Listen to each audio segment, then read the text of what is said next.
नमस्कार, कनेक्टिफाई न्यूज में आप सभी का स्वागत है। साल 2002 दिन 6 जुलाई, देश भर के सभी अखबारों में फ्रंट पेज पर बस एक ही खबर थी। नहीं रहे दुनिया के सबसे बड़े बिजनेसमैन धीरूभाई अंबानी। मात्र 69 साल में कहा दुनिया को अलविदा। धीरूभाई अंबानी के मरने के बाद फोर्ब्स ने उन्हें 138 richest person in the world का खिताब दिया और अब उनकी सारी प्रॉपर्टी का भार आ गया मुकेश और अनिल अंबानी पर, यानी उनके दोनों बेटों पर बढ़ते लड़ाई और अनबन के कारण सारे प्रॉपर्टीज को 2 हिस्सों में बांटा गया।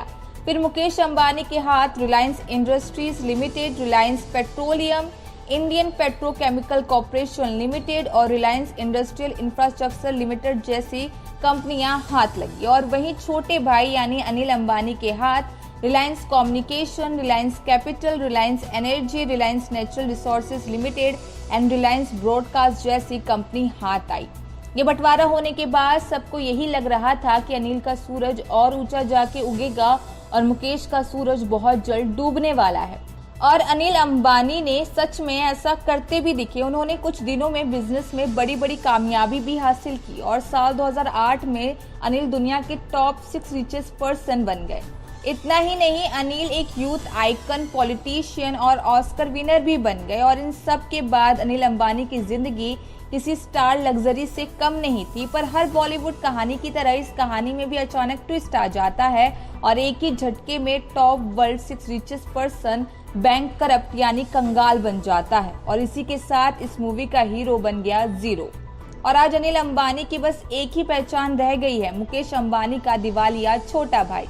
जी हाँ दोस्तों, आज हम आपको इस वीडियो में अनिल अंबानी के अर्श से फर्श तक के सफर के बारे में बताएंगे। साथ ही उन रीजंस के बारे में भी डिस्कस करेंगे जिसकी वजह से वो वर्ल्ड टॉप 6 रिचेस्ट पर्सन से बैंक करप्ट बन गए। साथ ही इनके बारे में जानेंगे और इनकी गलतियों से सीख लेंगे।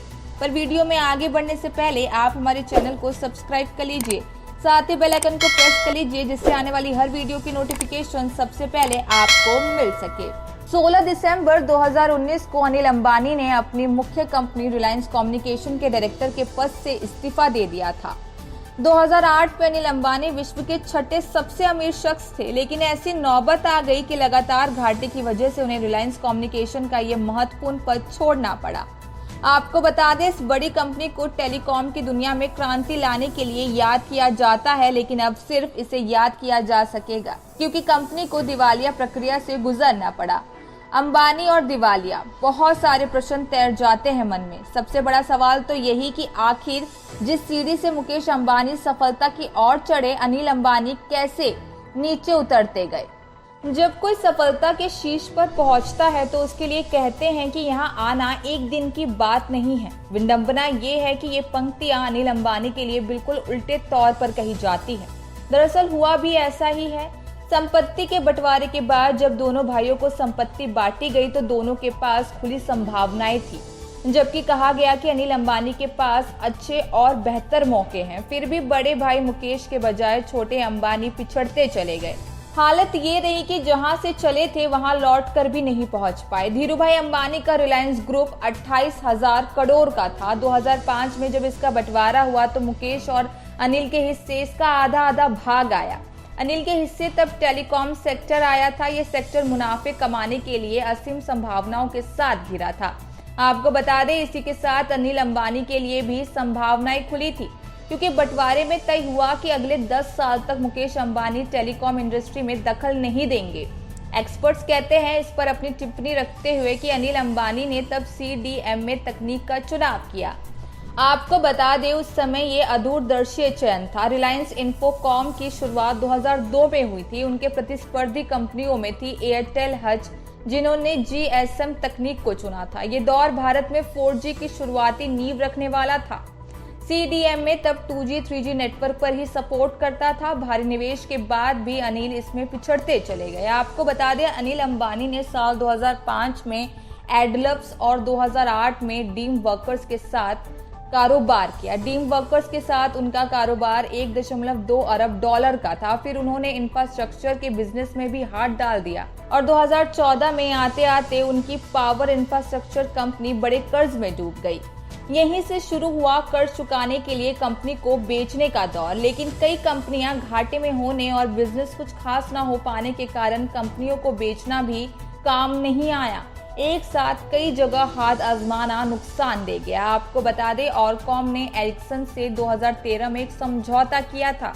समझौते के मुताबिक एरिक्सन को रिलायंस के mobile phone tower, fix telephone line, broadband, wireless voice और डेटा आदि काम संभालने थे। समझौता 7 साल के लिए हुआ, लेकिन इसके बीच ही ऑरकॉम घाटे में आ गई। मई 2018 में national company law appellate tribunal ने एरिक्सन की ऑरकॉम के खिलाफ दायर 3 दिवालिया याचिका मंजूर कर ली। एरिक्सन ने आरोप लगाया कि ऑरकॉम ने उनसे काम करा लिया और उसके 1100,000 करोड़ रुपए नहीं दे रही है।